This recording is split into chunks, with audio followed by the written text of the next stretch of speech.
Tu connais le pire comics du monde? Mes lèvres n'arrivent même pas à dire le titre tellement c'est le pire comics du monde. Oui, ok, tu l'as déjà dit l'autre jour, allez, abrège. Le pire comics du monde, c'est... Nova 115. Wow, stop. Quoi? Le pire comics du monde, c'est... Nova 115. Arrêtez avec le générique, il est très bien Nova 115. Il y a Spider-Man, Iron Man, il y a les 4 Fantastiques de John Byrne, il y a même Motherfucking Fatalist dedans. Bah, Spider-Man, mec, Spider-Man c'est chaud. Mais c'est quoi le problème de cet épisode de Spider-Man sorti dans Nova 115 en août 1987, aux éditions Luc évidemment, avec Peter David au scénario et Mike Zeck au dessin. Ouh, du premier coup. C'est sorti d'un coup sec. À la base, je voulais pas refaire de vidéo, c'était pour vous faire plaisir, moi. Notre histoire commence avec Peter qui chiale encore parce qu'il a plus envie d'être Spider-Man. Heureusement qu'à l'époque il avait pas Twitter, sinon il nous aurait saoulés. On nous présente Alexandre, un jeune garçon, seul parce qu'il est en fuite et qui se rend au quotidien. Pourquoi il va voir ce journal déjà? Le quotidien? Si j'allais tout leur raconter, je m'attirerais la sympathie du public. Un avocat célèbre proposerait de m'aider.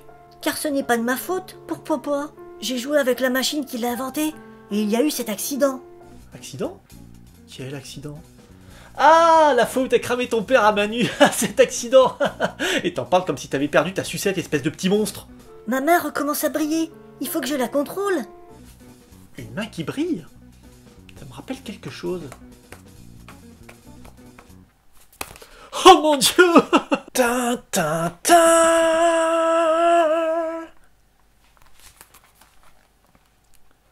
J'ai plus de budget pour les effets spéciaux, j'ai acheté du Panini ce mois-ci. Pas de bol, l'enfant se fait remarquer par des policiers. Ma montre marque 11h, Sal. On tient là un petit schnappant. On va gentiment le ramener à l'école. Ok. Je vois pas comment ça pourrait bien se passer. On voit clairement que ce flic a besoin d'alcool. Ou de drogue. Ou de chair humaine. Ne bouge plus! Mangez, mangez! Bon, le gamin explose la voiture des flics, ce qui a pour effet d'attirer l'attention du SHIELD. Pour rappel, le SHIELD c'est une agence d'espions. Et qu'est-ce qui rime avec espion? Masturbation. Discrétion. Merde. Sachant que c'est le genre à commanditer des missions ultra secrètes limite sur Facebook, on n'oublie pas l'épisode des Vengeurs de la Côte Ouest où on apprend que ces zigotos envoient des courriers, le truc pas repérable. J'ai peur de ce qu'ils ont prévu pour passer inaperçu. On ne peut pas l'arrêter avec un pistolet à eau. Ce qu'il nous faut, ce sont... Les mandroïdes! Je pense que tout le monde a entendu à Moscou! L'araignée intervient, bah oui il est là parce que c'est ici que travaille Peter et c'est à cet endroit que tout a commencé. Ah c'est réfléchi hein. Pourquoi je rajoute des trucs à la dernière seconde? Il essaie de venir en aide au gamin, mais le petit monstre se prend 2 balles du SHIELD dans le dos. Ah les Américains et les armes c'est vraiment un gros problème là-bas. Hein. En France il se serait juste pris un tir de flashball dans l'œil.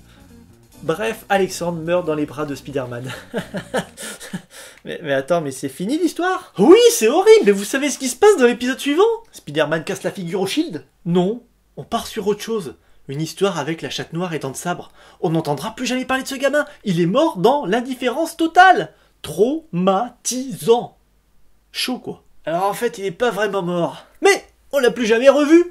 Si les Américains ont su ce qui s'est passé 2 ans plus tard, en France il a fallu attendre 30 ans et l'intégrale de Hulk 1987-1988 aux éditions Panini avec un épisode inédit, là aussi écrit par Peter David et Todd McFarlane au dessin à ses débuts, qui nous explique que le gamin est encore en vie et sous la protection du SHIELD. Ah, savoir qu'il est vivant ça n'a pas de prix. C'est exactement ce que s'est dit Panini.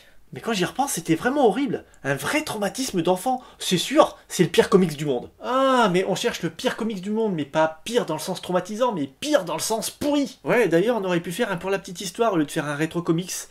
C'était un chouette épisode.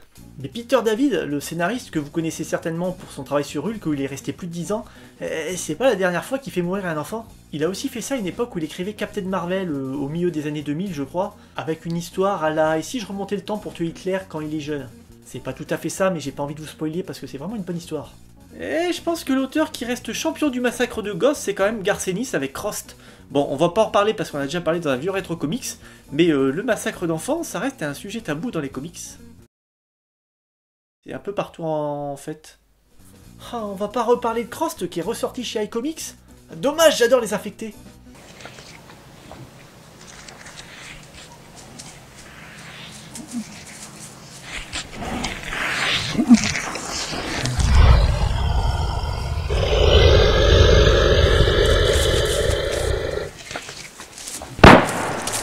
Waouh, ne tirez pas!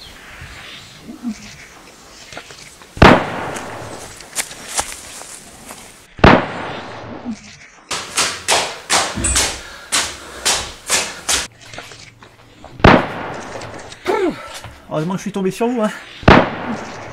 Comment vous faites la différence entre les humains et les zombies à cette distance? Des zombies? Quels zombies?